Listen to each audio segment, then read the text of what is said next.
For me, every book starts with a spark. And for this book, I just tripped across the history of Georgia Tann and the Tennessee Children's Home Society.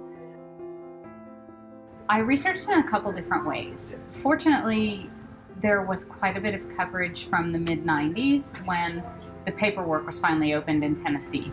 And a lot of these former adoptees found out who they really were and went searching for their birth family. I always seek out a happy ending.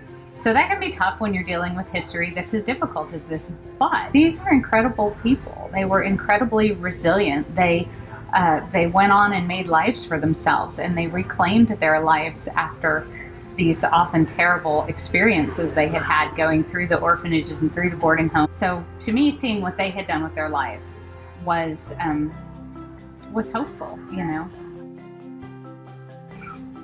I wanted it to really be a question, the Foss children, and what would life have been like? How viable really was this life they were living on the river? How far can this family go in the pattern it's been going? For the adoptees, that's the question. It's the road not taken. A lot of people have asked why I didn't bring the siblings together in the end, why they didn't find everybody. I didn't feel like when you're dealing with real history, I feel you need to be fair to the history. And I didn't feel like it was fair to the families who really went through this. While some of them did all find each other, there are thousands of families out there who just have to wonder. So I felt the need to honor that by not wrapping up all the siblings with a nice big bow.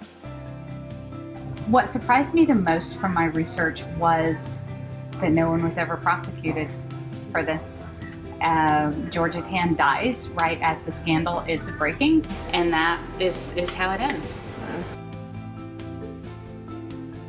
I hope people take away from reading Before We Were Yours definitely a sense of history and why it matters, of taking in their own family stories, and that there are things to learn from where you come from and where your family comes from. Next for me, coming in October, is a nonfiction companion to Before We Were Yours. It's kind of a nonfiction sequel to the book, but completely unexpected. When the book came out, I started hearing from real-life adoptees and families of the Tennessee Children's Home Society. And so bringing them together was an incredible moment. And I brought in a journalist friend to help take down their stories. And so those stories, the true stories of these people who came to the reunion, are in a book called Before and After, which is coming out in October this year.